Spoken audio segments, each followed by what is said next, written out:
This hearing is a call to order. The goals of achieving energy independence and reducing our global warming pollution cannot be adequately addressed without a transformation of our transportation sector. More than any other, this sector lies at the very nexus of these twin problems which are facing our nation.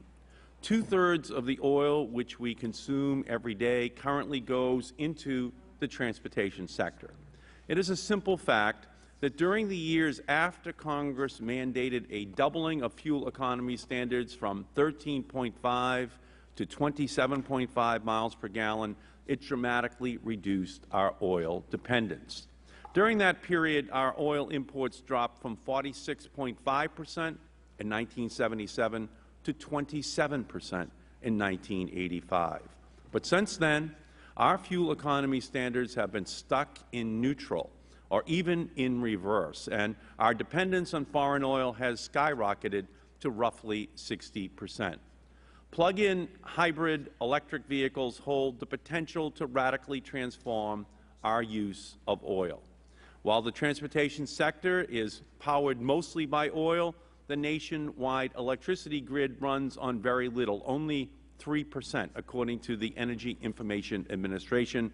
Increasing the use of plug-in hybrids can help to make driving much less petroleum intensive by using electricity. Such a transformation could have an incredible effect.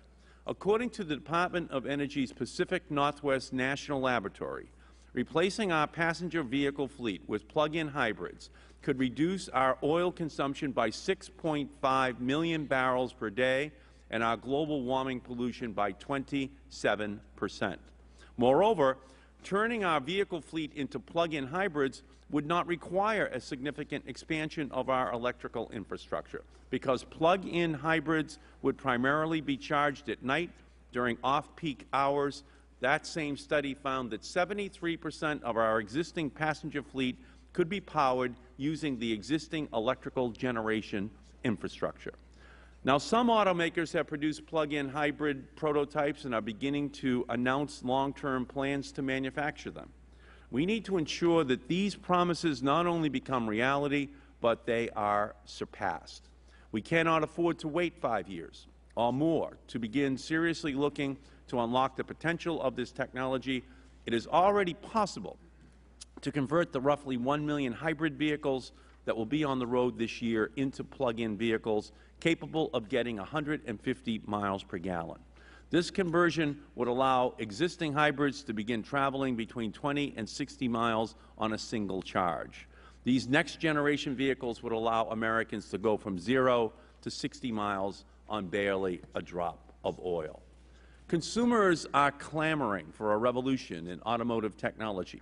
Innovations such as the plug-in hybrid should not have been sitting on the shelf for so long. After all, this isn't rocket science, it is auto mechanics. We have to make sure that we pay attention to all of these new technologies that have the potential to reduce our oil dependence and emissions of heat-trapping gases, and listen to the American people all across the country who are calling for them. We have the technology, we have the innovation. The only thing that has been missing is the will. And now I would like to turn and recognize the ranking member of the Select Committee, the gentleman from Wisconsin, Mr. Sensenbrenner. Thank you very much, Mr. Chairman. Since the Select Committee's inception in April, I've repeatedly stressed 4 principles that I and many Republicans believe must be part of any policy addressing global warming. First, I've said that any policy must produce tangible improvements to the environment. I also believe that any policy must protect the economy and include participation of all the major industrialized countries, including China and India. Lastly, global warming policy must support advanced technological progress, because technology, not taxes or regulation, provide us with the best options to reduce U.S. dependency on foreign oil and to reduce greenhouse gas emissions. Between established technology like nuclear power and fantastical solutions like fertilizing carbon dioxide-eating plankton, the range of technology possibilities to address oil dependency and greenhouse gas emissions are fascinating. Researchers are also racing to find breakthrough technologies and to improve existing ideas. And what better technology to win a race than a car? Hybrid car technology is already in the marketplace and competing with the traditional gasoline-powered car. Recent news reports show that some hybrid cars have reached speeds of over 100 miles an hour. Could this mean that the hum of the hybrid may replace the roar of the engine at the racetrack? Plug-in hybrid cars hold even greater promise of reducing our reliance on foreign oil and our greenhouse gas emissions. Early indications suggest that if this technology were fully employed, it could reduce oil consumption by 6.5 million barrels a day and our greenhouse gas emissions by 27%, which is very promising indeed. So will plug-in hybrid car technology be the winner of this race to free us from foreign oil and greenhouse gases? The answer is I don't know, and I don't think anybody else does either. And it shouldn't be up to me or any of my colleagues in Congress to decide. Ultimately, it should be consumers who decide when they choose which products they will buy. After all, with gas prices what they are, I doubt it will take a congressional mandate to sell a car that gets 150 miles to the gallon. Despite its promise, plug-in hybrid technology is expensive, and it's still unclear if it's effective on a mass scale. To be sure, it appears that this technology is still a breakthrough or two away from being parked in everyone's driveway. Maybe we'll see breakthroughs in hybrid technology, or perhaps there is another technology that will move us beyond gasoline, such as biodiesel, hydrogen fuel cells, or liquefied coal. Already we're seeing the private sector take an interest in private or plug-in hybrid technology.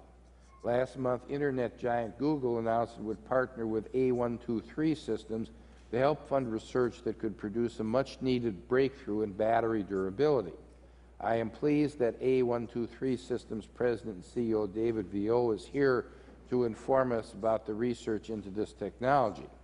On Monday, Ford Motors and Southern California Edison announced a joint initiative on plug-in hybrid research. That's also good news. But while Ford Motors CEO Alan Mulally said that plug-in hybrids could probably be in showrooms in 5 to 10 years, he made no firm predictions or promises.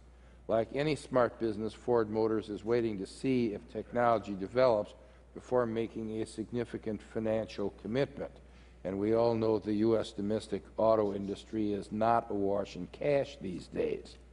Congress should heed this example and be careful in its commitments, especially when it comes to funding research. Sure, there's promise in plug-in hybrid technology, and I'm glad to see that the private sector is willing to fund R&D.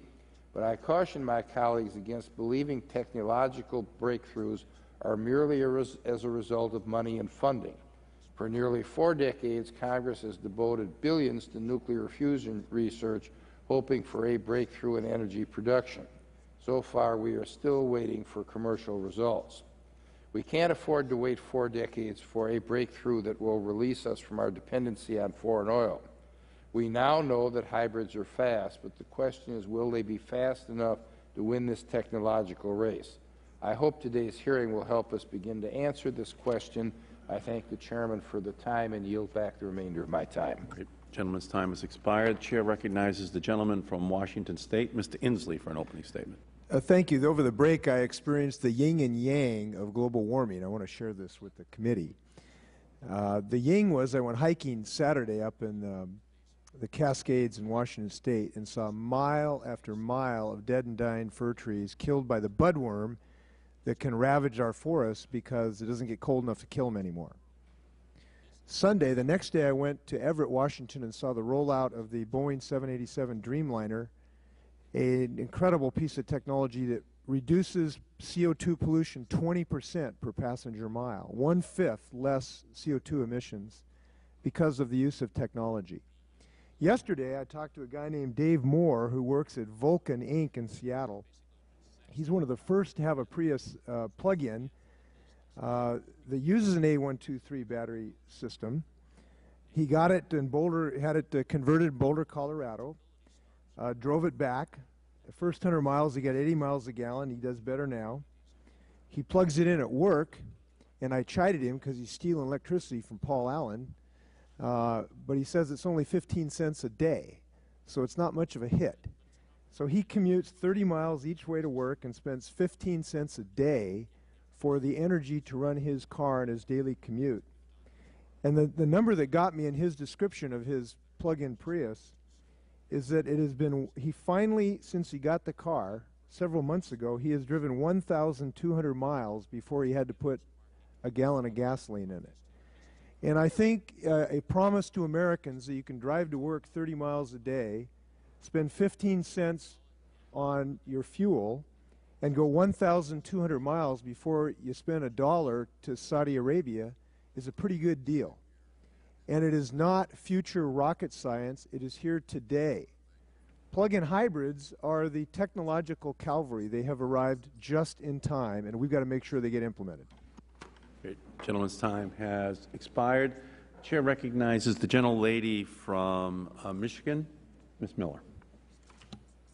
I will save my time for the questions, Mr. Chairman. Thank you. Chair recognizes the gentleman from Oklahoma, Mr. Sullivan. I waive, Mr. Chairman, and I'll submit my opening statement. Chair recognizes the gentleman from Oregon. Thank you, Mr. Chairman, and I look forward to reading through the testimony. Unfortunately, I've got some conflicts this morning. I'm going to have to leave a bit early. But I'm proud to announce I think I'm probably the newest Prius owner on the panel. My big old Chrysler died last a couple of weeks ago back here, and I went out and bought a Prius, which I've been wanting to do for some time because I wanted to get better gas mileage, and certainly it reduces emissions as well.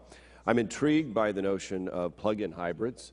As we know, they aren't readily available on the market yet, but I think they hold great promise. I know that if you recharge the hybrid and run it off the electricity more than the gasoline, you emit 1/4 the amount of carbon into the atmosphere. If the electricity production comes from gas-fired energy, I mean, you still got to have electric energy produced somewhere. So there are other trade-offs, certainly, in the environment. In the Northwest, we're fortunate because we have a huge hydro grid. So if you want to talk about the absolute lowest carbon footprint emission other than, well, probably maybe one of the lowest, if not the, it's from hydropower. And so in our part of the world, if you can plug them in, you're getting renewable energy right off the start into a car, and I think that'll go a long way. I do think there needs to be greater development on the batteries themselves, and hopefully a domestic battery industry could emerge as well, as opposed to relying on those made in China or Japan or somewhere else, so that we truly can become more energy independent here in America.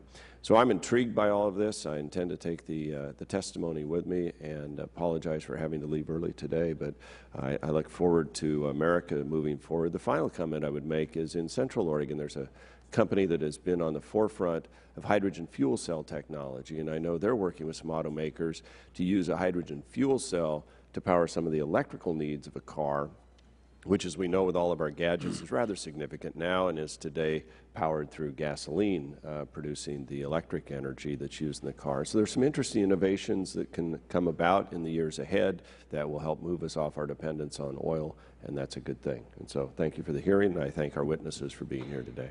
I thank the gentleman. I drive a Toyota Camry hybrid. It only gets 40 miles a gallon. I know the Prius does a lot better, but it's a... You really should upgrade to a more fuel-efficient model.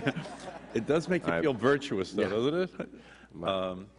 The Chair recognizes the gentlelady from California, Ms. Solis. Thank you, Mr. Chairman, and I'm delighted that you're having this hearing today. You know, I often complain about the hardships that my district faces in Los Angeles, and particularly East Los Angeles, one of the harder hit areas that has various environmental impacts, one being smog, congestion on the road. But one thing I have to say about the state of California is that we've done, I think, above and beyond by really extending tax credits for people who can purchase hybrids. In fact, our carpool lanes are made more accessible to those people who do purchase those vehicles. And I'm really proud to say that today we've heard mention from the other side of the aisle about the innovations that are coming forward from places such as obscure districts like mine in the city of Rosemead, in the 32nd District, where Southern Cal Edison is embarking on this partnership with the Ford automotive industry, and I think it's wonderful that those creations are occurring back home in Southern California. We need to continue to promote that, and as a strong advocate to see that we do as much as we can and bring about change at the local level, the grassroots level, because I really believe that our young people and our children, when we see them at our local schools, often ask about what are we doing about changing climate change, and what are we doing to help improve the environment, and what kind of future am I going to have? And I think we all have a responsibility to act responsible and to make good decisions. So I applaud the witnesses for being here today, and thank the chairman for the opportunity for us to hear the witnesses. Thank you. Great. Gentlelady's time has expired. The chair recognizes the gentleman from Arizona, Mr. Shattuck. Thank you, Mr. Chairman, and I'm glad to join in this love fest. I want to thank you and compliment you for holding this hearing today on plug-in hybrid vehicle technology and its potential to reduce our reliance on oil, and particularly on imported oil. I believe it is one of those great opportunities for bipartisan cooperation. Clearly, it is incumbent upon all of us in America, and especially upon policymakers, to pursue alternatives to oil and alternatives to imported oil, and plug-in hybrid technology holds great potential. In my state of Arizona, we face air pollution problems, and we face long commutes, and the possibility of being able to do those with hybrid vehicles that run on electricity and do not further pollute or cause additional greenhouse gases is a great potential. I certainly agree that there are tremendous possibilities for hybrid vehicles, and in addition to the gain we can achieve from them in terms of issues of environment and issues of global warming, there is also the issue of strategic concerns. And I want to compliment all of our witnesses for being here and thank them, but in particular I want to note that I have heard Mr. Gaffney say on a number of occasions that oil should be a normal commodity and not a strategic one. And I am greatly concerned about our excessive reliance on imported oil from nations who are often not our friends and who are hostile to us. I look forward to hearing from the witnesses today in our testimony, but I, like my colleague Mr. Walden, have a conflict, and so I will have to leave for at least part of the hearing. But I do want to compliment you. I would note that in the Energy Policy Act last year, I inserted language to encourage the U.S. Department of Energy to ramp up its development of battery technology. I think it's well known that we lag behind the Japanese in battery technology, and that's one of the reasons we are not as far ahead in hybrids and plug-in hybrids as we might be. Fortunately, that language remained in the bill and is now law, and we are doing more aggressive things. I hope we can do even more. This is certainly a step in the right direction. We need to pursue every alternative energy source we can, and again, I compliment the Chairman on the hearing. I thank the gentleman, and I thank him for his participation and leadership on this issue. The Chair recognizes the gentleman from Missouri, Mr. Cleaver. Thank you, Mr. Chairman. Thank you for the hearing. I will waive an opening statement in favor of questions at a later time. Thank you. Chair recognizes the gentlelady from South Dakota, Ms. Herseth Sandler. Thank you, Mr. Chairman. I, too, will forego my opening statement, but with your indulgence, would just like to point out that I drive flex fuel vehicles and look forward to the day when I can drive a plug-in flex fuel hybrid, and look forward to Mr. Gaffney's testimony. Thank you. Great. Chair recognizes the gentlelady from Tennessee, Ms. Blackburn. Thank you, Mr. Chairman. I thank you for the hearing, and I want to thank our witnesses for taking the opportunity to come and talk with us on this issue. As you have heard, we are all interested in what we do to achieve energy independence and how we best go about making energy independence an attainable, realistic goal for our country, and we appreciate your participation in the discussion today. I'm looking forward to what we're going to hear about the plug-in hybrids and their being a part of the solution as we move forward. Now, where I come from, right outside of Nashville, Tennessee, we have a lot of auto manufacturing. And there is so much creativity and so much innovation that is going on in this industry, and we want to be certain that we encourage that. Mr. Shattuck just talked about provisions he had in the energy bill we had passed 2 years ago now, and then we're also working on an additional bill that is going through our committee, just finished our Energy and Commerce Committee, and we're looking at how we spur that innovation. I do have some concerns. One is the cost. Hybrids are about $3,000 more than a conventional car, and then a plug-in hybrid is about $6,000 more. And as you're talking with consumers, that becomes an obstacle. So that is something that I'm concerned about. Then you look at the battery, and the battery is only going to last a 6 to 8 year period of time. Then you have the disposal problem with the battery. So those are all obstacles. They're problems that need to be solved as we move forward on the issue. As we view this, I want to be certain that we don't pick winners and losers on energy technology. There should be choices through a free market for our consumers, and right now Americans are choosing not to buy hybrids, and it's only 2% of our new car sales. And so although some, such as the Toyota Prius, are selling well, others are not. And in the future they may choose to buy hybrids, but we need to be certain that that is done by incentives in the market, not mandates from the government. We need to know that this is going to be a part of our discussion, a part of our solution, plug-in hybrids, and we appreciate, again, your work. Mr. Chairman, the staff's work and your work we appreciate, and I yield back.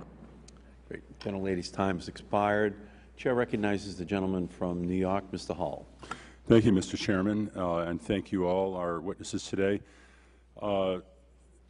In its brief history, this committee has addressed many of the critical topics related to our dependence on foreign oil and the impacts of global warming, but the subject of today's hearing may be the most important yet. The overwhelming majority of our dependence on foreign oil is directly tied to the cars we drive. There's simply no way to be serious about lessening the influence of OPEC, reducing prices at the pump for working families, or cutting down on the tailpipe emissions that are choking our air and warming our planet without making our cars more efficient. I and my wife drive American-made vehicles.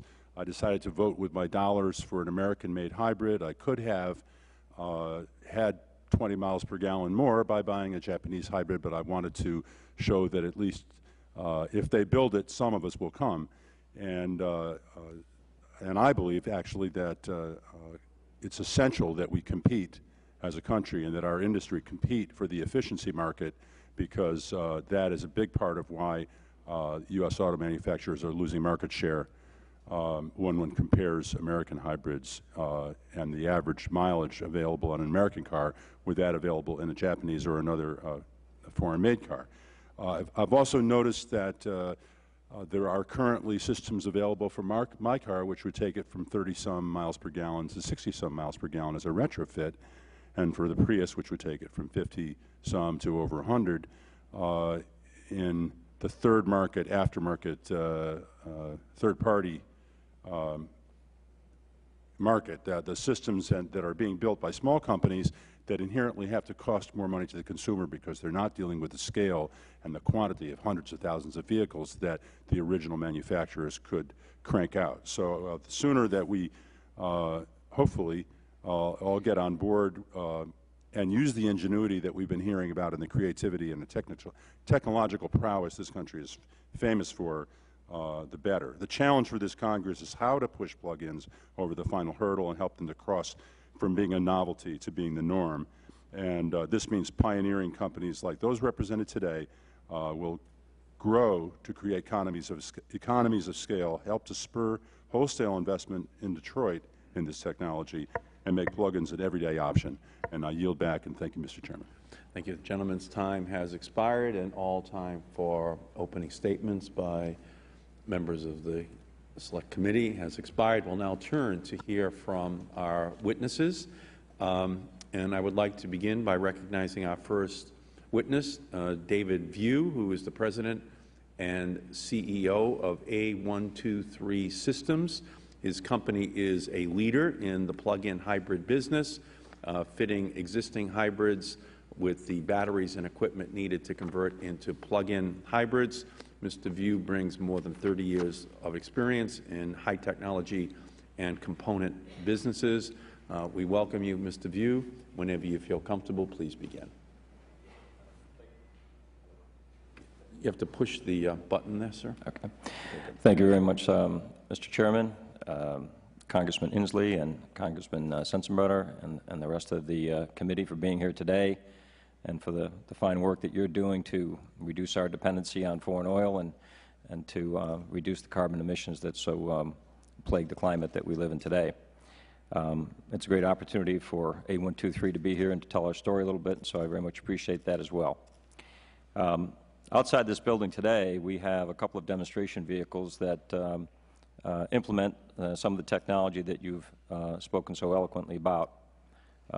These vehicles will, and particularly the Toyota Prius vehicle that we have a demonstration of with our plug-in hybrid technology, demonstrates fuel mileage according to national testing in excess of 100 miles per gallon, and for commuters that drive less than 40 miles per day, urban driving testing would indicate between 100 and 150 miles per gallon. The benefits of this to us is, on a vehicle-by-vehicle basis, a reduction in fuel consumption for the average American of over 80%, and a reduction in the carbon emissions of over 60% on a national basis, inclusive of the emissions associated with the production of the electricity that's used to create the energy for the vehicle. This capability is made possible by what I would say are the convergence of three events over the last 5 years. The first of which is the widespread availability of production hybrid electric vehicles.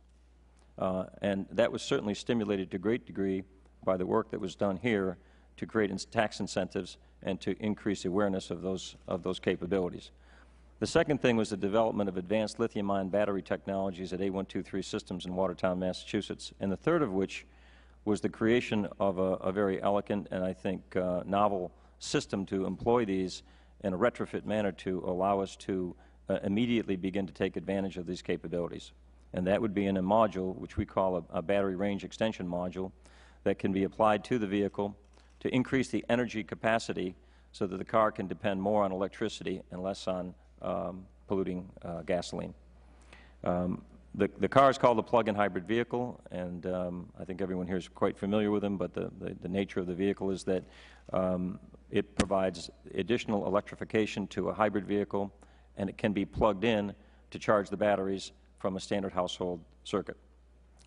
A123 Systems started 5 years ago in Watertown, Massachusetts with some technology we licensed from MIT, and 5 people and a $100,000 Department of Energy SBIR grant.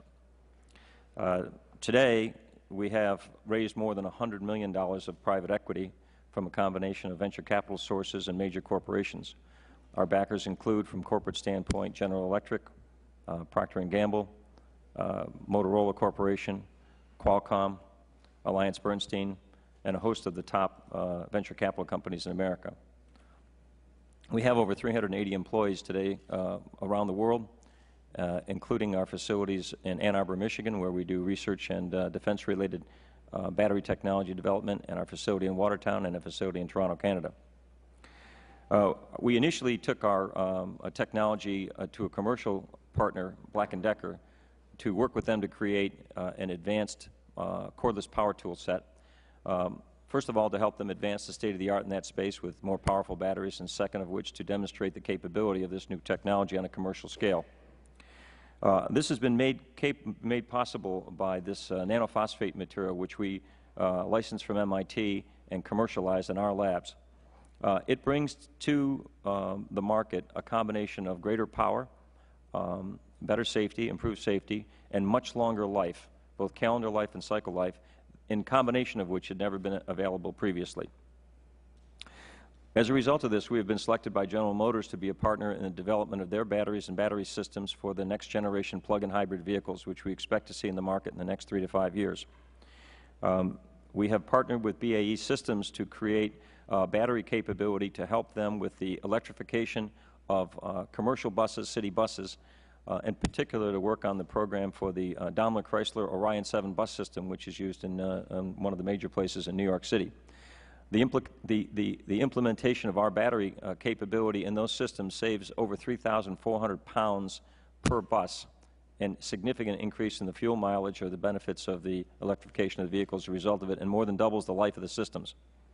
We've also partnered with General Electric Corporation on the development of a first-generation fuel cell hybrid bus technology, and we are participating in a number of other commercial programs with domestic and international auto companies. I say all of this because I want you to understand the seriousness that we take in our business, and to understand that the primary nature of the business at A123 is to create battery systems that can be implemented by the OEMs themselves and through the major manufacturers of not only automobiles but trucks and buses. But we have a message today, which I hope is the one key message I can leave with you, is that we believe that in all the legislation that you have pending in front of you here today in Congress, nothing is greater than this plug-in hybrid vehicle module conversion and bring forward the opportunity to get a savings of 80% reduction in fuel usage on a consumer basis and a 60% reduction in emissions with little or no change in the infrastructure we have, and it can be done in the immediate future.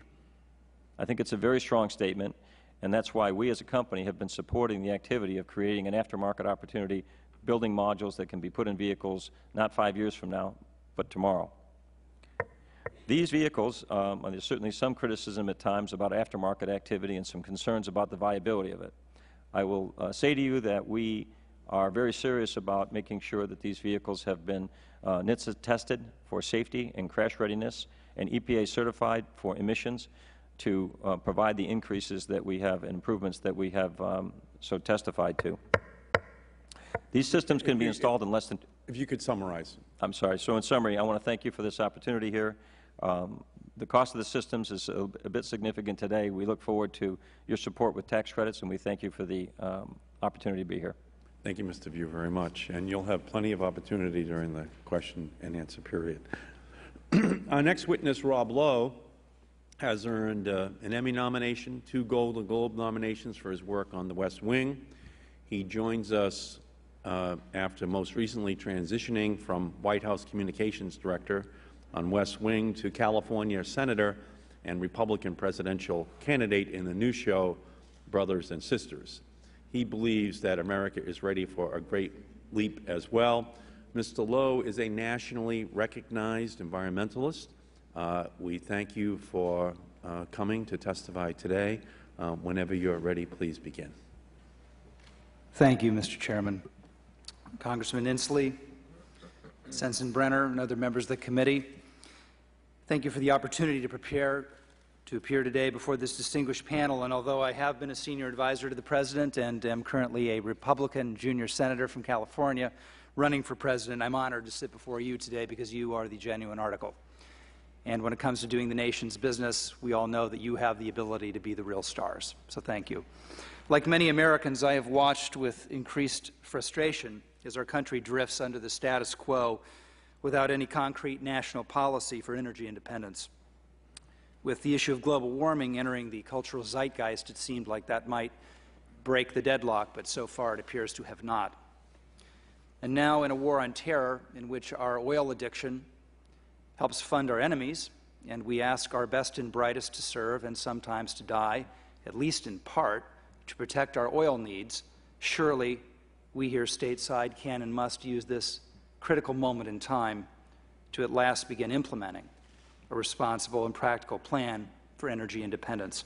And a large segment of the public already knows this. I believe American consumers are patriotic and they're smart, and they want to do their fair share. They've heard of the potential of these electronic cars, fuel cells, and the dreams of hydrogen, but today and even in the near future, they can't go out and actually buy any of these dreams. And that's why I've come here today. I would like to suggest that with your help and the help of your colleagues, we may in fact be able to pave the way to use existing breakthrough technology to bring far more efficient green cars to the American public right now. New American technology exists today that can transform most conventional hybrids getting 40 to 50 miles per gallon into plug-in hybrids getting 100 to 150 miles per gallon. Can go 40 miles on a single 4-hour charge, costs 60 cents. You plug into a standard electrical outlet, and it can save the average consumer over $1,000 a year and fleet users up to $3,500 a year in gas costs while saving 100 tons of CO2 emissions over the life of the car. I recently heard about A323 systems and their batteries, which are powerful, smaller, safer, and longer lasting than anything else on the market. They fit in the spare tire well. They can increase the onboard electrical storage by many multiples and cutting gasoline consumption by 80%, emissions by 60%. Now, I'm not a Mensa member, but I play smart guys on TV, so I wanted to know more. And I found out that technology has been chosen by GM. I've read the independent assessment done by the Department of Energy's premier Argonne lab in Chicago last summer, which resulted in 150 to 250 miles per gallon in urban driving. And then I checked with some friends who have the cars themselves, and they confirmed these results. Now, I found this to be amazing.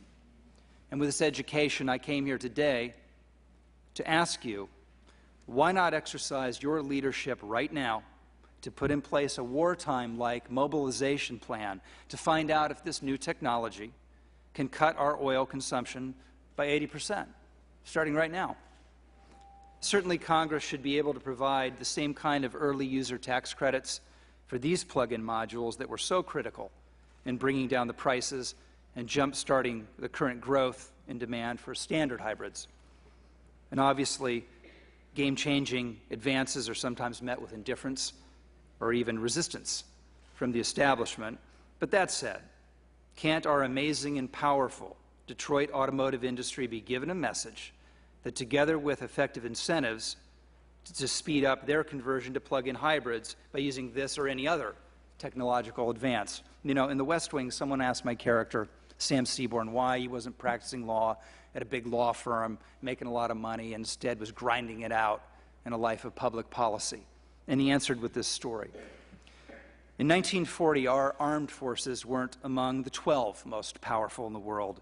But obviously, we were going to fight a big war, and Roosevelt said the United States would produce 50,000 planes in 4 years. And everybody said it was a joke. And it turns out it was, because we produced 100,000 planes. We gave the Air Force an armada that would block out the sun. That's the spirit we need here. So in the end, the choice before the nation and congressional leadership is simple: waiting years for any viable mass-marketed plug-in under the status quo, or a major push now to jumpstart the conversion of plug-ins from the growing millions of hybrids coming to our roads. With what's at stake in the world today, it's not much to ask. We've done far more in the pursuit of far less. And yet, when inspired, our government is capable of amazing achievement. As I once said on the West Wing, over the past half-century, we've split the atom, we've spliced the gene, and we've roamed Tranquility Base. We've reached for the stars, and never have they been closer to being in our grasp. New science, new technology is making the difference between life and death, and we need a national commitment equal to this unparalleled moment of possibility. That was fiction. We're here today to deal with reality, but the stars are aligned. The time is now, and patriotic and smart Americans await this Congress's successful efforts. I thank you for your time and for your service to our country. Thank you, Mr. Lowe, very much. Next witness is Frank Gaffney. He is the founder and president of the Center for Security Policy and a leading thinker on the national security implications of our energy dependence. He was the Deputy Assistant Secretary for Defense for Nuclear Forces and Arms Control Policy and Assistant Secretary of Defense for International Security Policy under President Reagan. Mr. Gaffney, welcome, and whenever you're ready, please begin. Mr. Chairman, thank you. I want to pick up on what I guess it's Senator Lowe said about the national security implications of the plug-in hybrid option. About 2 years ago, almost to the day, I had a chance to testify before this body's Armed Services Committee about what was then pending as a significant public policy problem, which was Communist China's attempt to buy a major American oil company, Unocal. And I testified, and it's reprinted here at length, and if my full testimony would be part of the record, Mr. Chairman, I'd be grateful. But the key point of it was I believe that China has appreciated a lesson that I'm not sure we have internalized as well as we should, which is that energy insecurity can translate into tremendous national security problems. Indeed, I think it was a catalyst for World War II when the Imperial Japanese feared that they were not going to have access to the energy needs that they believed they needed because of growing competition or perhaps the determination by the West to deny them access to them in the Western Pacific.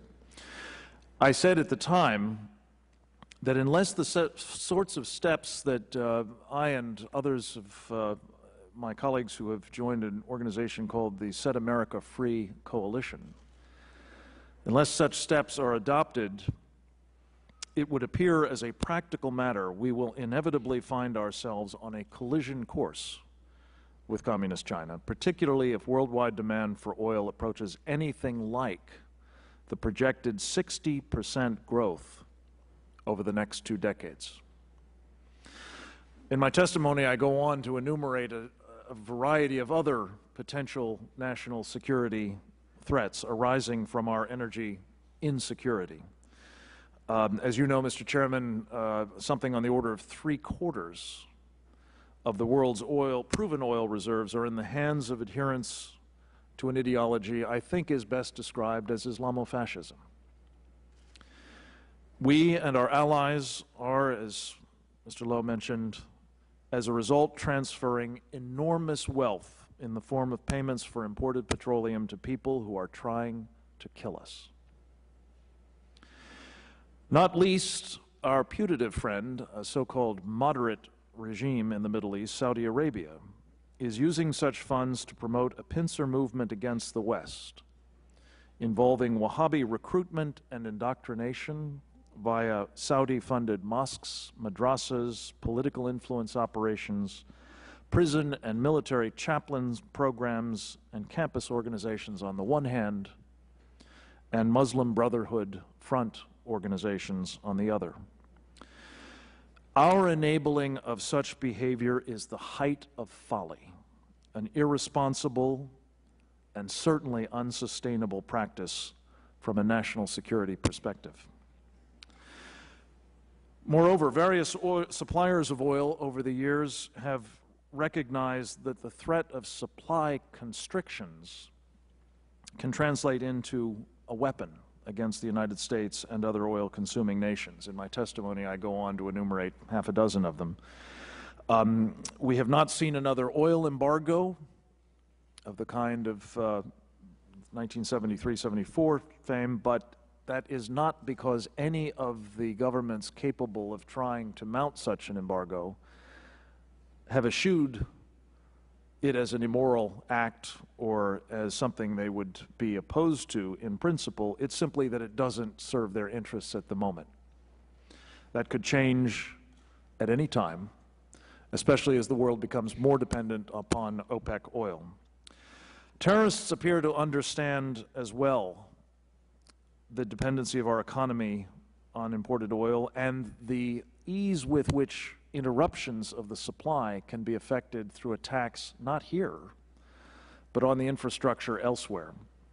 In fact, had the Abqaiq processing facility in Saudi Arabia not narrowly avoided a devastating attack, we would be, even now, in the midst of a full-blown energy crisis as a result of that facility being offline for some time. What is to be done? I mentioned the Set America Free Coalition. One of its chairman, Gal Luft, is here. I thank him for his work, among other things, in the field of educating people about the plug-in hybrid option, but also, if I may just mention, the importance of diversifying our energy uses, in particular in the transportation sector, in other ways as well.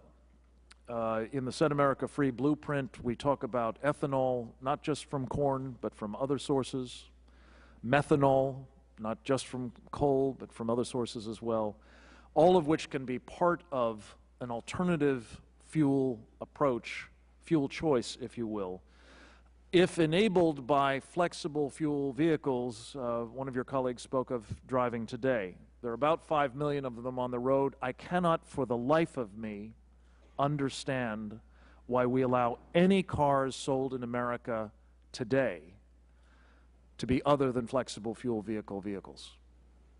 It costs about $100 to make them when you're doing them en masse, and with very few exceptions, every one of them would benefit from this, and you instantaneously create the opportunity for diversifying the fuel that powers our transportation sector.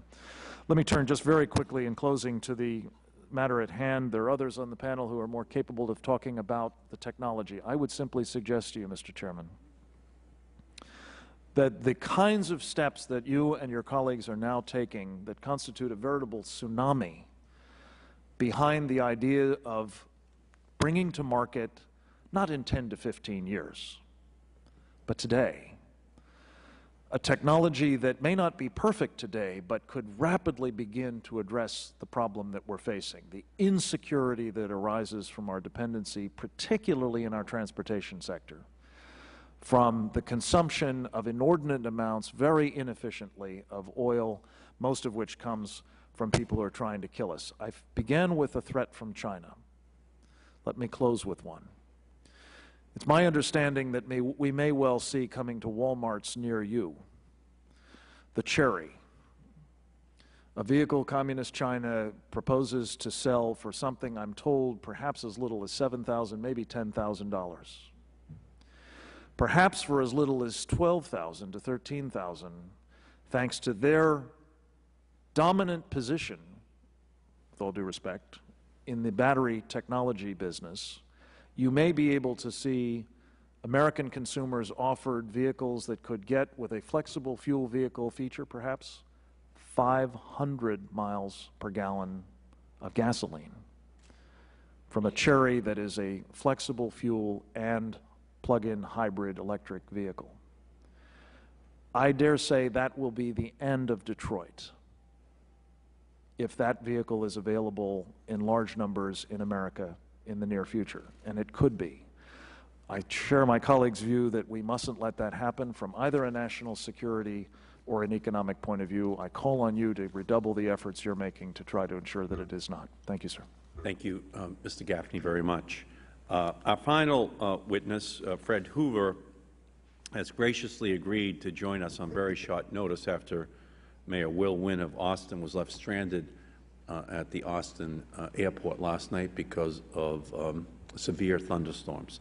Mr. Hoover represents the City of Austin, which has risen to a position of national leadership on energy and climate issues.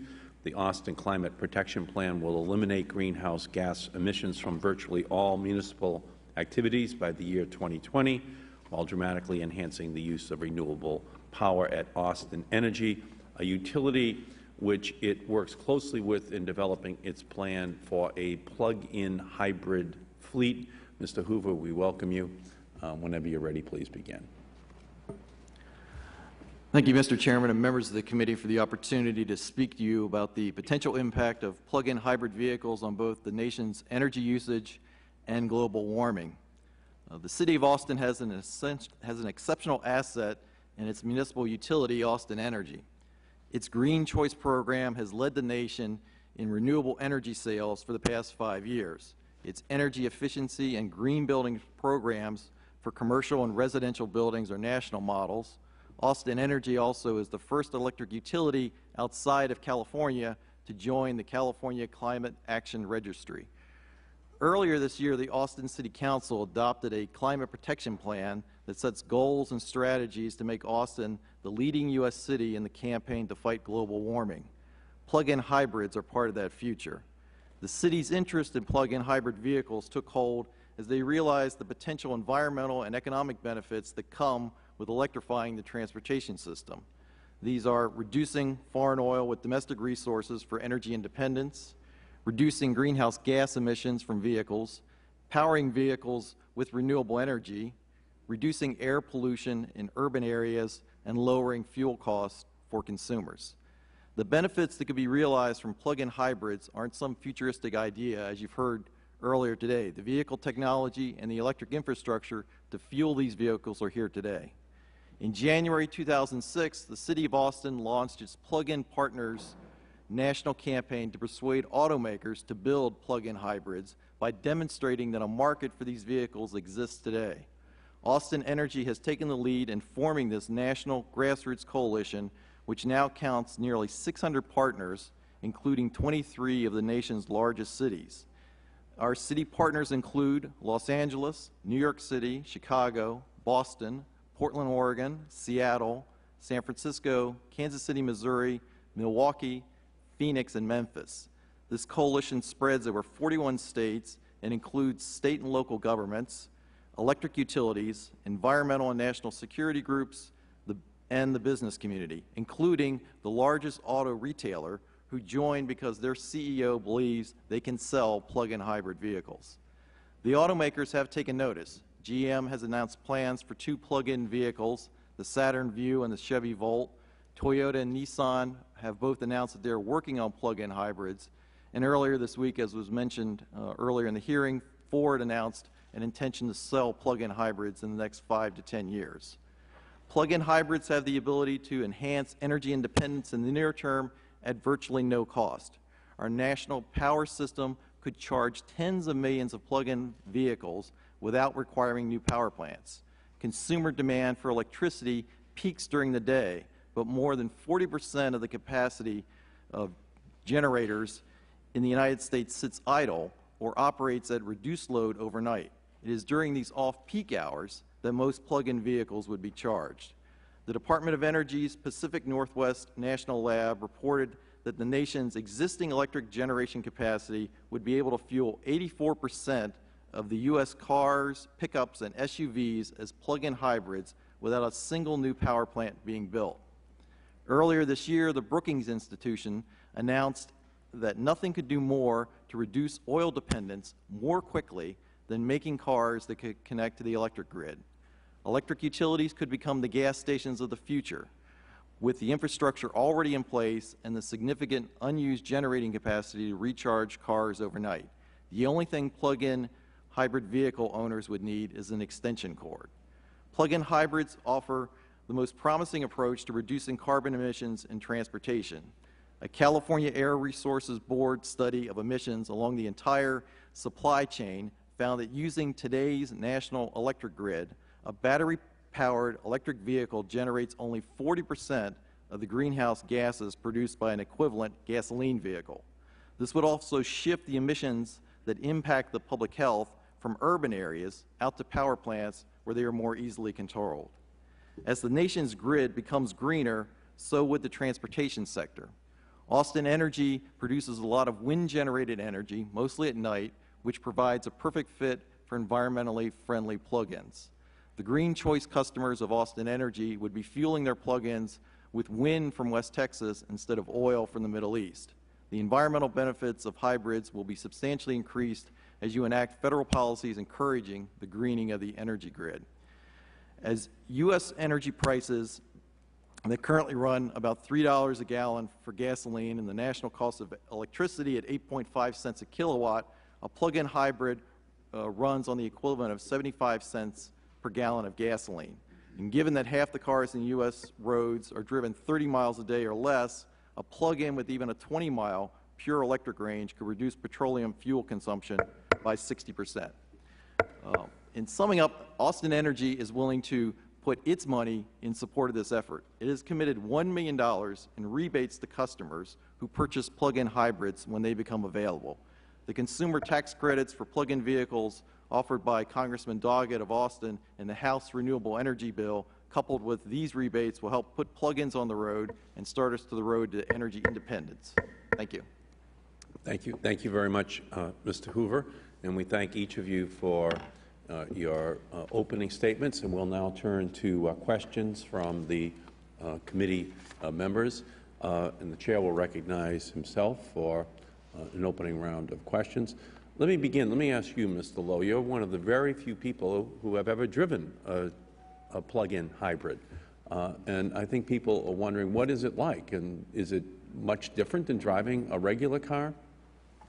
Well, the most marked thing that I found is you get almost competitive with yourself to see exactly how much amazing gas mileage you can be. You watch the sort of readout and you realize, okay, I'm going to come off of this stoplight a little slower because I'm going to get literally 100, 225 miles per gallon. So I find it actually makes you a more economical driver just by driving a more economical car.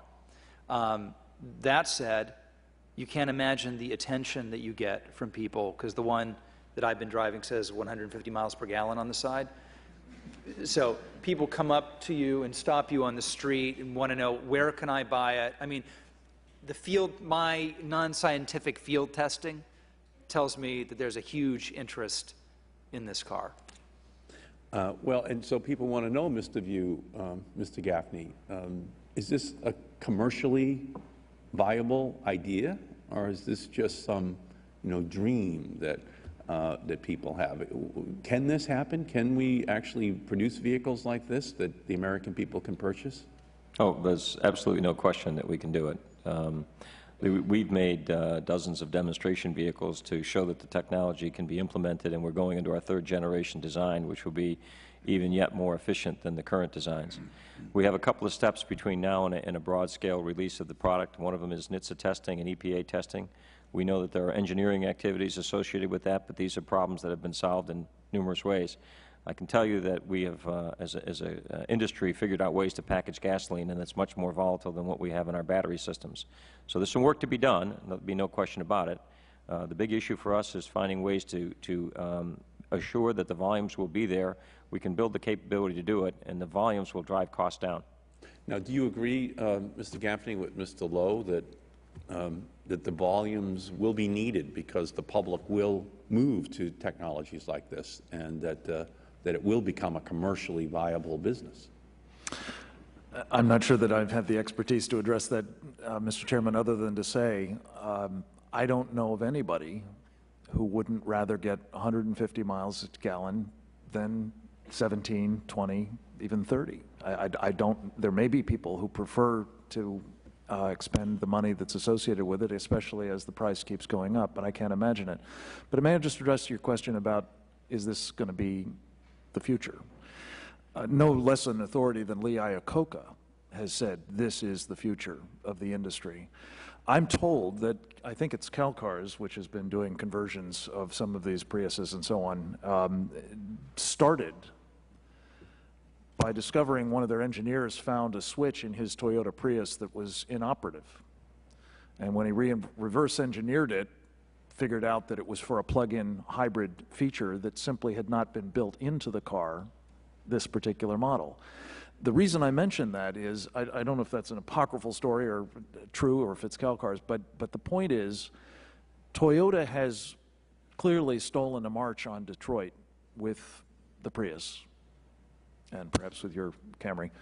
But what is most important, it seems to me, is if their principal reason for not introducing as quickly as they can a plug-in feature is that it didn't jive with their marketing plan, which, as you know, has been built around the motif that you don't have to plug it in, as a way of distinguishing the plug-in, the hybrid they're making now from the General Motors electric car, which some people were frustrated about did not have sufficient mileage. We should not be hung up on the basis of some, particularly a foreign manufacturer's marketing campaign. And I believe that this is a wake-up call for Detroit. If indeed there will be a Detroit in the future, it should be based on the idea that they need to get in front of these kinds of technologies using American know-how and wherewithal wherever possible. Okay, and you, Mr. Hoover, Austin is committed to making this a commercially viable option for the residents of Austin. Right. When Roger Duncan from Austin Energy first started coming to Washington to talk about this idea in late 2004, 2005, the response of the automakers were that, well, this was something that was kind of far in the future, over the horizon. The technology wasn't there because of the batteries. And in that time frame, we've seen, because of the support shown here on Capitol Hill and around the other groups in Washington, D.C., that the automakers have steadily accelerated that timetable as to when these cars will become available. And now you have GM and Ford both discussing these cars as being real production vehicles that they will see in the near-term future. Great. Thank you. My time has expired. I recognize the gentleman from Wisconsin, Mr. Sensenbrenner. Excuse me. Thank you very much, Mr. Chairman. I think all of us are sold on the concept that a plug-in hybrid is really the car of the future. Where we have the disconnect, in my opinion, is the fact that battery technology is not keeping up with our hopes. So I have a few questions of you, Mr. Volk, since you seem to know the most about battery technology of everybody in the room. Where are your batteries manufactured? China. Okay. Is there not an American battery of comparable capability available? Well, I'm going to qualify the first comment, that I just made. The actual cells, such as like I have in my hand, we're having them produced in China, and we have multiple factories that are involved in that process. The systems themselves that you'd see in this car that's out here, which is a combination of batteries with a lot of other gear and packaging and so forth, is made in America. Mm-hmm. So about half of what you see overall is American content, and about half of it is Chinese. There are no significant commercial North American lithium-ion battery manufacturing facilities today. And why would that be? The commercialization of lithium-ion technology was initiated by Sony Corporation in Japan in 1991, and the Japanese put a significant investment in the development of lithium-ion technology at a time when our major battery companies turned in a different direction. And I believe by the time that our companies came back, they felt that it was a bit of game over. Our approach to this has been coming outside the box with new chemistries and to reinvent the battery technology, and we've been able to change the game substantially. I will say it isn't out of any personal desire to go build batteries anyplace outside of the U.S. We made a decision that was somewhat defensive to the company's security, which is to make sure that we took advantage of the lowest cost available materials and resources in the shortest possible period of time to secure a position of global competitiveness for our company. Over the future and over time, we have the resources today and the availability to make choices that will allow us to include North American manufacturing in our plans of the future. Well, if I were in your position, Mr. Vo, I would have made the same decision. So I'm not critical of this, but the concern that I think we have as policymakers is, aren't we exchanging a dependence upon foreign sources of energy from the Middle East? A lot of the folks there don't like us, for foreign sources of energy being made in China with, lithium-ion batteries. And what do you think Congress can do to be able to jumpstart the North American capability of manufacturing those components that you currently have to go to China to get? I think there's three pieces of this puzzle in order to make sure that we're successful in this initiative today as a country. One of them is the early-term incentives to create awareness and drive demand, increase volume. The second is to spend more money as a nation in the investment and research to drive cost and improve efficiency of the lithium-ion systems that we have employed today. And the third one is the creation of an independent pilot scale and at least small, capable manufacturing scale to demonstrate American manufacturing competencies. And I believe that it would make a great deal of sense for us as a people to invest initially in those factories to get that up and running. I agree with what you say. Now, I've been a veteran of the Science Committee for most of my 29 years in Congress. And early on, I did an awful lot of overview of the non-nuclear energy research that the Department of Energy sponsors, and a lot of that includes battery research. Can you give me your opinion of whether that research has actually helped American manufacturing and this capability, or whether it's gone in the wrong place? We have drawn on the resources of research activity around the country. Our people do that on a daily basis. The competency that we have at a fundamental research capability in America, I believe, is second to none. Where we have failed in the battery industry is in the commercialization and execution. So that investment that has been made has provided some dividends. The technology that we're employing today is considered by the industry to be the leading technology for plug-in hybrid vehicles of the future. Thank you, Mr. Chairman. Mr. Chairman, could I just add one quick point on that? I think you're absolutely right to be concerned about the industrial capabilities of this country in this technology. From a national security perspective, as well as from an economic perspective, it is the height of folly for us to be depending on China, or for that matter, Japan or Korea, which are, I think, the other principal foci of these kinds of technologies at the moment. This is a place where we really need, for both the Defense Department's applications — I've served on a Defense Science Board panel looking into this, and I think there's keen interest in this whole question, and it really needs your support. Thank you. Great. Gentleman's time has expired. The Chair recognizes the gentleman from Washington, Mr. Inslee. Thank you. First, I want to tell you how happy you are here. Mr. Lowe eloquently used a metaphor involving our response to World War II, and I've suggested another metaphor, which is our Apollo project, and virtually everything you have all suggested is contained in the new Apollo Energy Act I've introduced with some of my colleagues. I'm glad you're telling your story, too. It's a very important one. I've tried to tell it, Mr. Gaffney, Mr. Hoover, Mr. View. All of your stories are in a book coming out called Apollo's Fire. I've tried to tell your stories because they are good ones, and the more that people know them, the more they will embrace both these technologies and the policies it needs to drive them. And I really believe we are in a technological race, as we were in the original space race right now, with the rest of the world to develop the technologies manufactured, some here, maybe some overseas, but to keep these technologies homegrown. And I think that's the race we're in right now.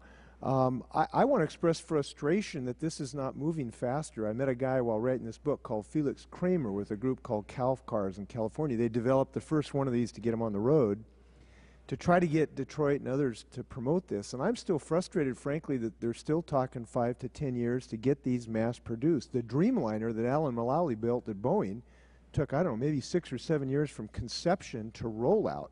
These things are on the road today. The batteries are manufactured today, and we're still talking 5 or 10 years for mass production. What would you suggest is the most important thing we can do to accelerate that rate of getting them on the road? Anyone could help me on that. Well, two suggestions. One that's already been discussed, targeted funding for research on the batteries to help make sure that the commercialization happens sooner. And then secondly, incentives for consumers to buy plug-in hybrids. As I mentioned, Austin Energy is willing to put its money up for those types of incentives, but I think the federal incentive that was done originally for hybrids was a big part of that. I formerly served in the Maryland state government. We had a state incentive to encourage people to buy hybrids back when they first came to the market, and it had a lot to do with pushing that. So I think those types of things can be done immediately. You'll be pleased to know I think both of those are going to be in our bill, and that we have a tax incentive for consumers to, with an increasing amount per megawatt hour of capacity. I passed an amendment with help of others last week to develop an R&D program to develop the software we need to use these batteries as part of the utility grid, because now we have this tremendous ability to use batteries as a storage capacity for the utility grid. We had an earlier testimony from another committee member that said it might have an economic value of $3,000 for owners to essentially rent their battery to the utility to store the utility electricity in their grid while you're asleep at garage. That's a good way to make some money. We hope that will happen.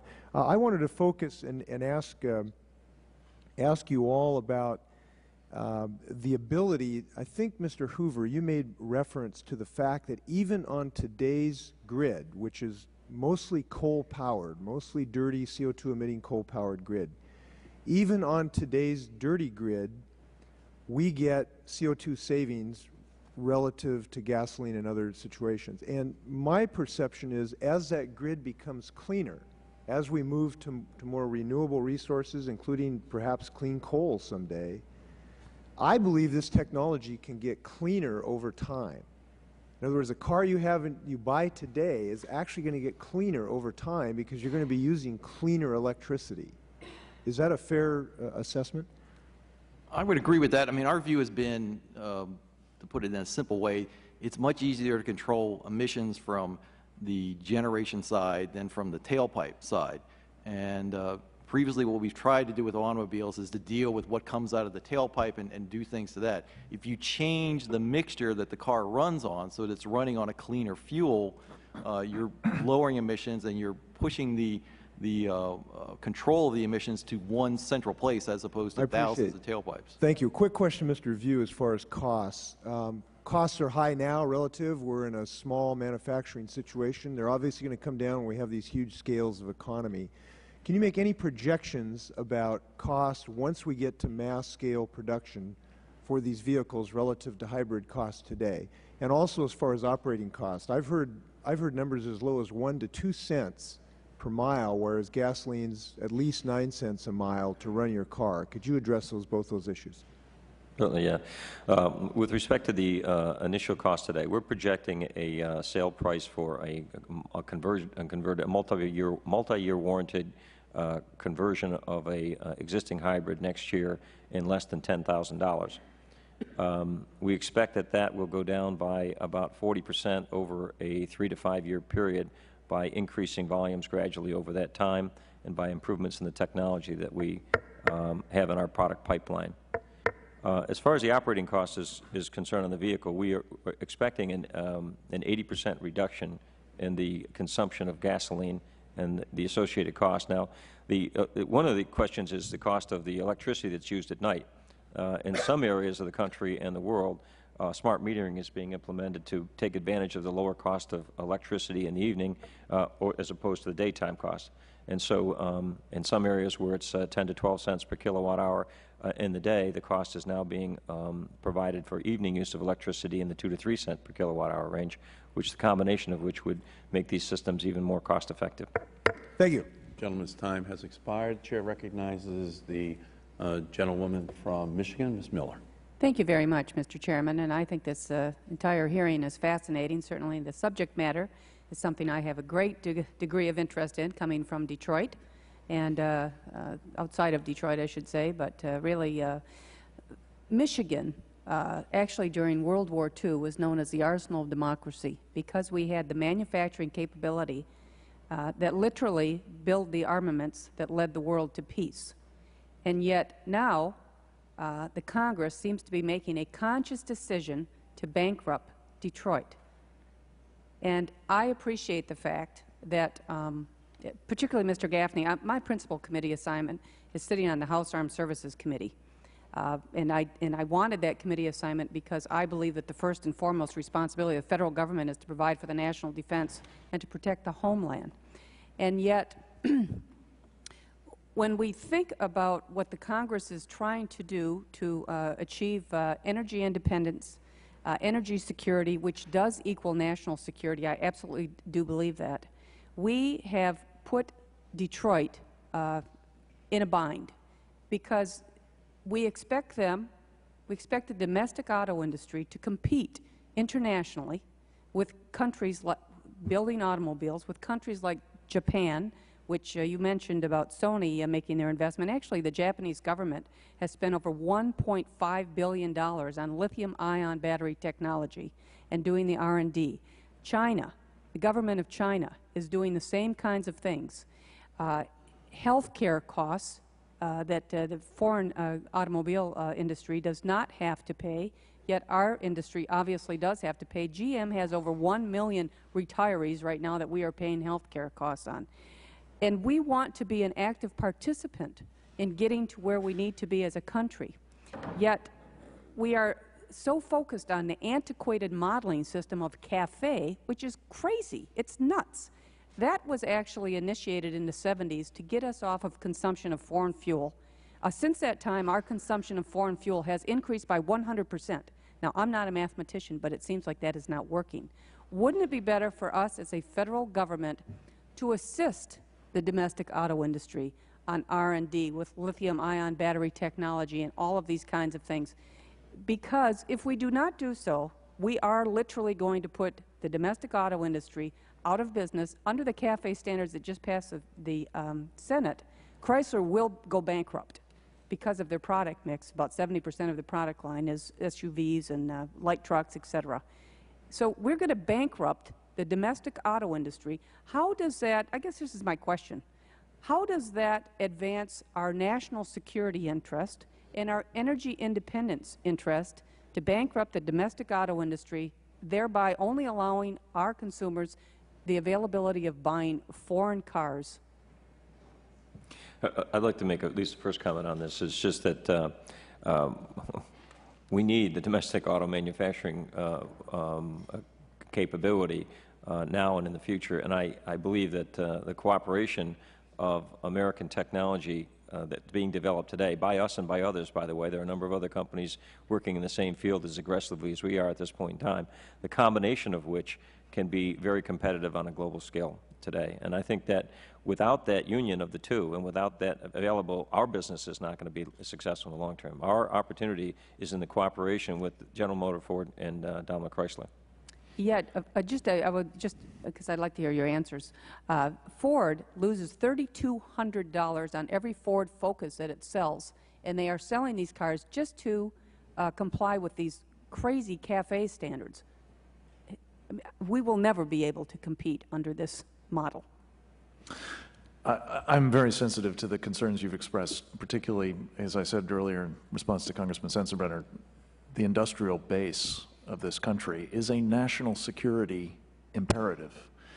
I think in a previous appearance before your committee, I testified that one of the things that I think we've done a woefully inadequate job is understanding how dependent we are becoming on foreign suppliers for even military hardware of this country that may not be available to us in time of war, let alone these other industrial capabilities. The public is now suddenly aware of this in the context of the dependence all of a sudden we realize we have on China for food and other products that are perhaps unsafe. That is a microcosm of a larger problem. Let me give you just one example directly relevant to your constituents.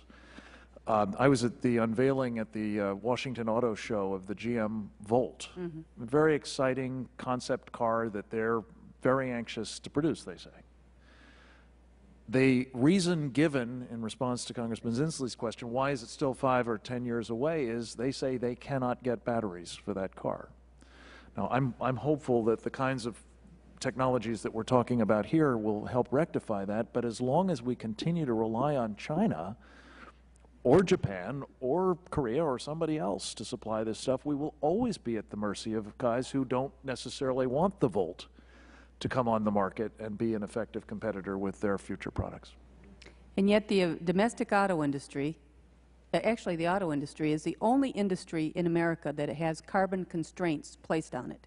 We do not place carbon constraints on the oil and gas industry, on the electrical industry, or what have you. I mean, apparently the Congress has made a conscious decision to do whatever they can to bankrupt the domestic auto industry.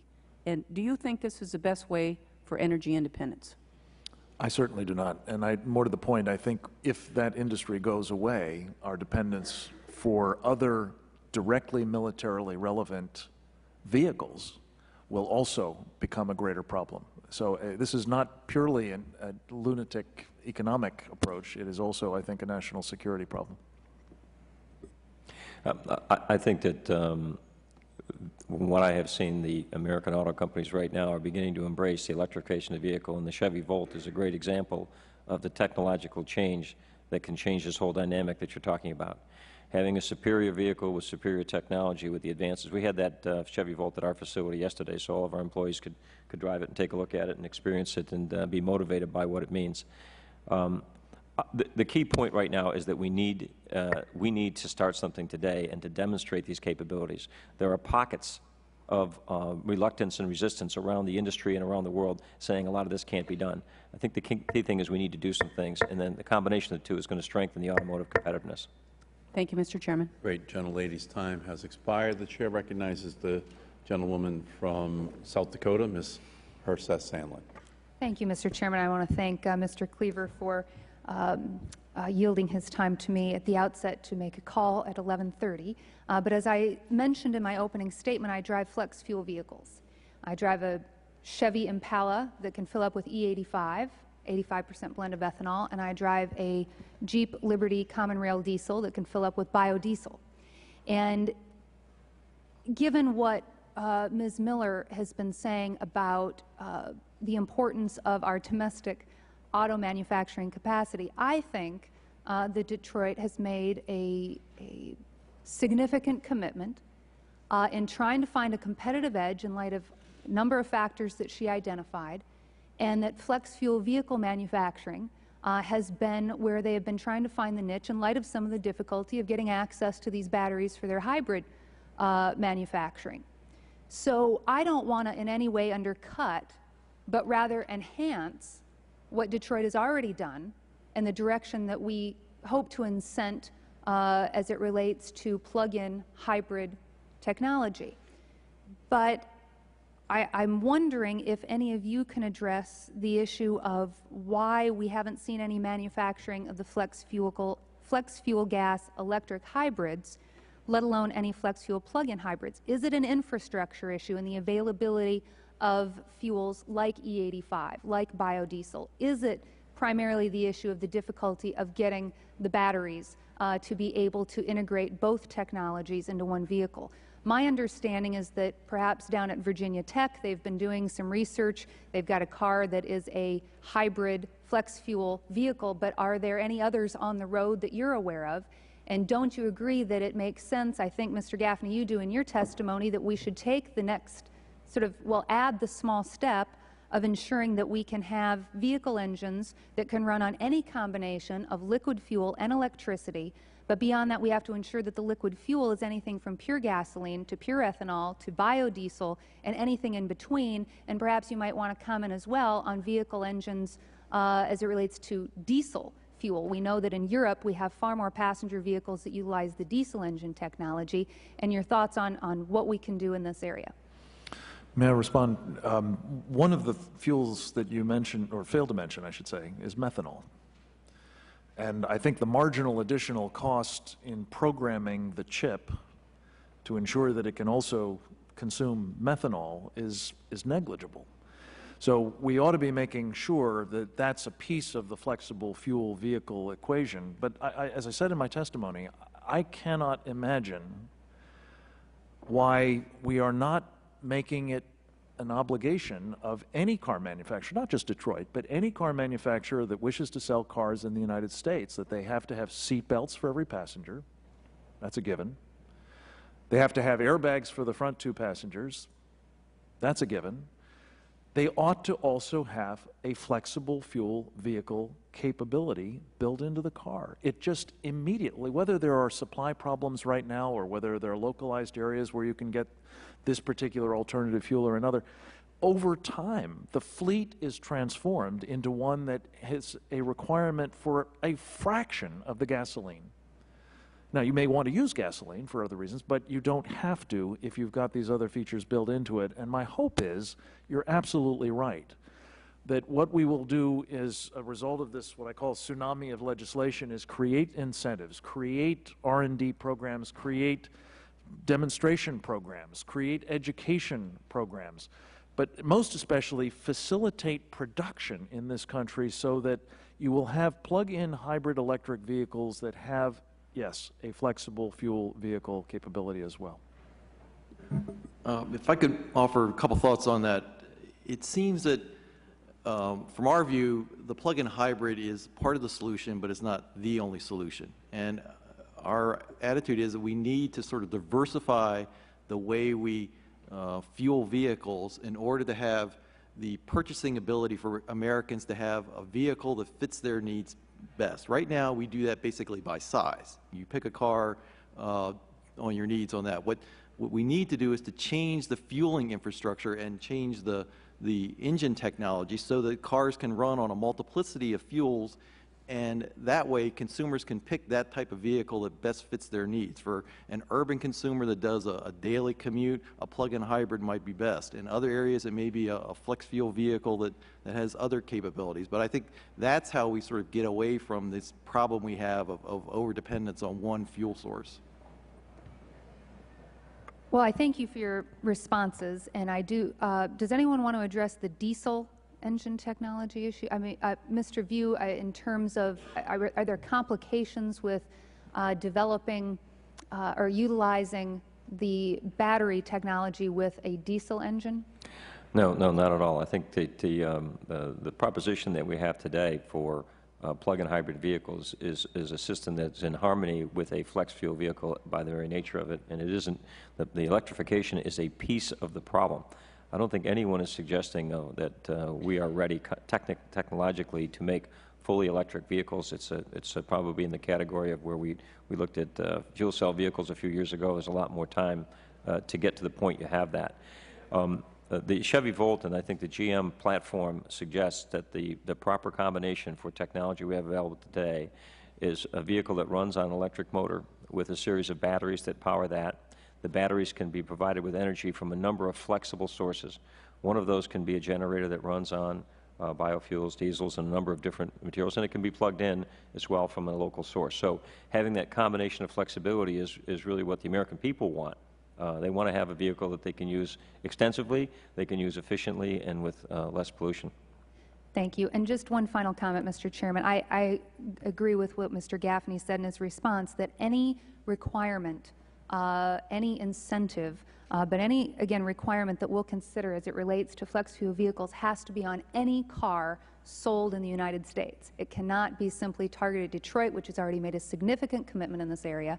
And I think that, again, whether it's fuel choice, vehicle choice, is important. And then, of course, I appreciate what Austin is doing as it relates to the importance of smart grid metering, because we have a lot of wind in South Dakota, just like you have a lot of wind in Texas. And I think that we have tremendous opportunity for storage capacity in electric vehicles. Thank you, Mr. Chairman. Gentlelady's time has expired. The Chair recognizes the gentleman from Missouri, Mr. Cleaver. Thank you, Mr. Chairman. Mr. Lowe, Senator, I'm sorry. Right now, there's not a lot of discussion about the fact that ethanol is subsidized at about 51 cents a gallon, which is tremendous. There's a tremendous subsidy, $4.4 billion a year. What do you think the federal government can do or should do that would encourage the manufacturers and the public to move significantly toward plug-in hybrids? Well, first of all, you have to understand is I'm playing a presidential candidate, so I'm loath to get into ethanol because I'd like to win Iowa. But that said, I think part of what certainly my thrust here today is to raise awareness that we're even having this discussion, that for those who are still in the flat earth society, that there's maybe not a problem with our environment, okay, let's take that off the table. Certainly you agree that this is a national security issue. So there are two wonderful reasons to be having this debate, and I think when the public tunes into this, I think that they'll be engaged. And as like I said in my testimony, I believe they do want to do their part. I have one of my best friends has just recently converted his whole fleet to biodiesel. He loves it. I've been driving this plug-in hybrid. I've been able to drive some other prototypes. When Governor Schwarzenegger was sworn in, all of his official fleet at the swearing in were prototypes from all over the world, and they were extraordinary. So I think in answer to your question, you have to lead the public into an area where they're ready to accept this and ready to take action.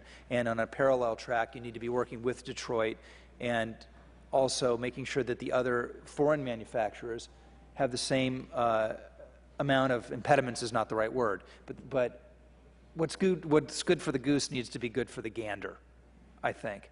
And so I think it's really a parallel track.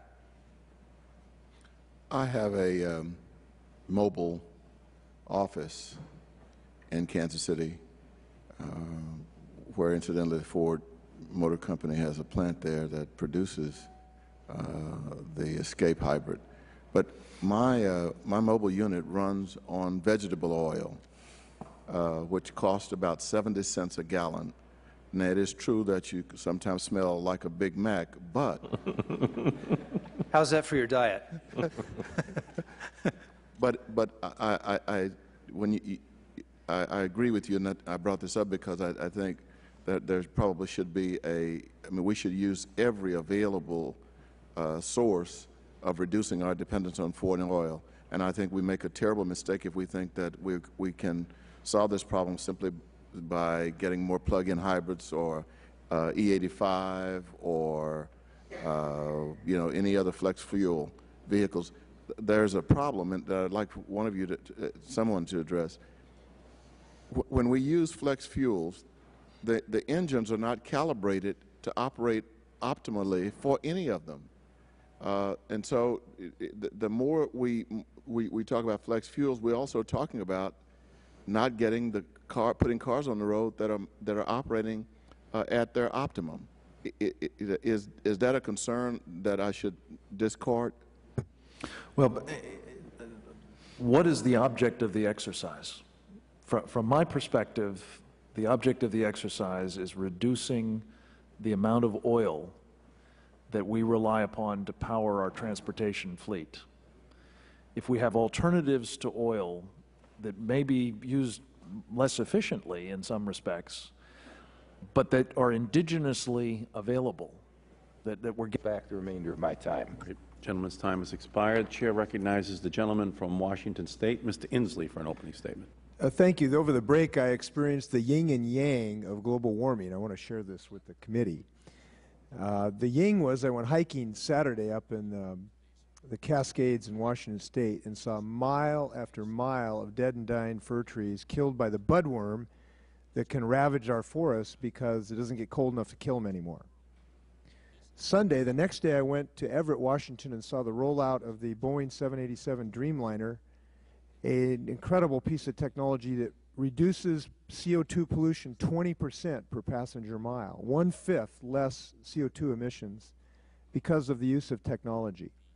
Yesterday, I talked to a guy named Dave Moore who works at Vulcan Inc. in Seattle. He's one of the first to have a Prius plug-in that uses an A123 battery system. He got it in Boulder, had it converted in Boulder, Colorado, drove it back. The first 100 miles, he got 80 miles a gallon. He does better now. He plugs it in at work, and I chided him because he's stealing electricity from Paul Allen, but he says it's only 15 cents a day, so it's not much of a hit. So he commutes 30 miles each way to work and spends 15 cents a day for the energy to run his car in his daily commute. And the number that got me in his description of his plug-in Prius is that it has been, he finally, since he got the car several months ago, he has driven 1,200 miles before he had to put a gallon of gasoline in it. And I think a promise to Americans that you can drive to work 30 miles a day, spend 15 cents on your fuel, and go 1,200 miles before you spend $1 to Saudi Arabia is a pretty good deal. And it is not future rocket science. It is here today. Plug-in hybrids are the technological cavalry. They have arrived just in time, and we've got to make sure of our electrical infrastructure, because plug-in hybrids would primarily be charged at night during off-peak hours. That same study found that 73% of our existing passenger fleet could be powered using the existing electrical generation infrastructure. Now, some automakers have produced plug-in hybrid prototypes and are beginning to announce long-term plans to manufacture them. We need to ensure that these promises not only become reality, but they are surpassed. We cannot afford to wait 5 years or more to begin seriously looking to unlock the potential of this technology. It is already possible to convert the roughly 1 million hybrid vehicles that will be on the road this year into plug-in vehicles capable of getting 150 miles per gallon. This conversion would allow existing hybrids to begin traveling between 20 and 60 miles on a single charge. These next-generation vehicles would allow Americans to go from 0 to 60 miles on barely a drop of oil. Consumers are clamoring for a revolution in automotive technology. Innovations such as the plug-in hybrid should not have been sitting on the shelf for so long. After all, this isn't rocket science, it is auto mechanics. We have to make sure that we pay attention to all of these new technologies that have the potential to reduce our oil dependence and emissions of heat-trapping gases, and listen to the American people all across the country who are calling for them. We have the technology, we have the innovation. The only thing that has been missing is the will. And now I would like to turn and recognize the ranking member of the Select Committee, the gentleman from Wisconsin, Mr. Sensenbrenner. Thank you very much, Mr. Chairman. Since the Select Committee's inception in April, I've repeatedly stressed four principles that I and many Republicans believe must be part of any policy addressing global warming. First, I've said that any policy must produce tangible improvements to the environment. I also believe that any policy must produce a breakthrough or two away from being parked in everyone's driveway. Maybe we'll see breakthroughs in hybrid technology, or perhaps there is another technology that will move us beyond gasoline, such as biodiesel, hydrogen fuel cells, or liquefied coal. Already we're seeing the private sector take an interest in private or plug-in hybrid technology. Last month, Internet giant Google announced it would partner with A123 Systems to help fund research that could produce a much-needed breakthrough in battery durability. I am pleased that A123 Systems President and CEO David Vio is here to inform us about the research into this technology. On Monday, Ford Motors and Southern California Edison announced a joint initiative on plug-in hybrid research. That's also good news. But while Ford Motors CEO Alan Mulally said that plug-in hybrids could probably be in showrooms in 5 to 10 years, he made no firm predictions or promises. Like any smart business, Ford Motors is waiting to see if technology develops before making a significant financial commitment. And we all know the U.S. domestic auto industry is not awash in cash these days. Congress should heed this example and be careful in its commitments, especially when it comes to funding research. Sure, there's promise in plug-in hybrid technology, and I'm glad to see that the private sector is willing to fund R&D. But I caution my colleagues against believing technological breakthroughs are merely as a result of money and funding. For nearly 4 decades, Congress has devoted billions to nuclear fusion research, hoping for a breakthrough in energy production. So far, we are still waiting for commercial results. We can't afford to wait 4 decades for a breakthrough that will release us from our dependency on foreign oil. We now know that hybrids are fast, but the question is, will they be fast enough to win this technological race? I hope today's hearing will help us begin to answer this question. I thank the Chairman for the time and yield tech the economy and include participation of all the major industrialized countries, including China and India.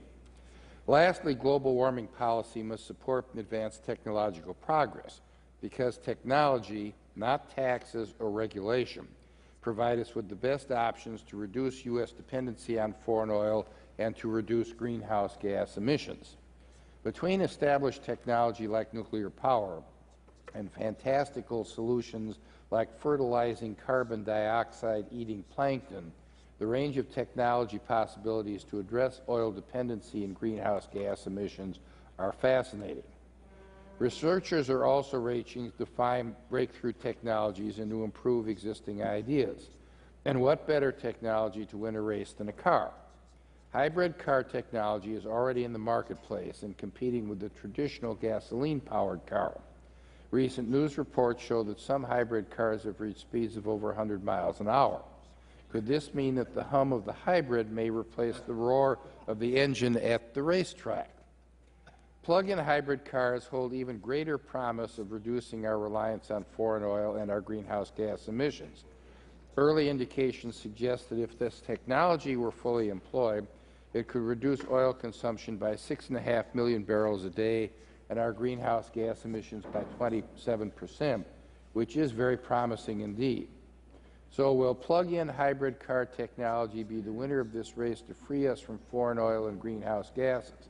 The answer is I don't know, and I don't think anybody else does either. And it shouldn't be up to me or any of my colleagues in Congress to decide. Ultimately, it should be consumers who decide when they choose which products they will buy. After all, with gas prices what they are, I doubt it will take a congressional mandate to sell a car that gets 150 miles to the gallon. Despite its promise, plug-in hybrid technology is expensive, and it's still unclear if it's effective on a mass scale.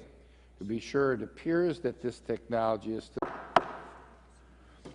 This hearing is called to order. The goals of achieving energy independence and reducing our global warming pollution cannot be adequately addressed without a transformation of our transportation sector. More than any other, this sector lies at the very nexus of these twin problems which are facing our nation. Two-thirds of the oil which we consume every day currently goes into the transportation sector.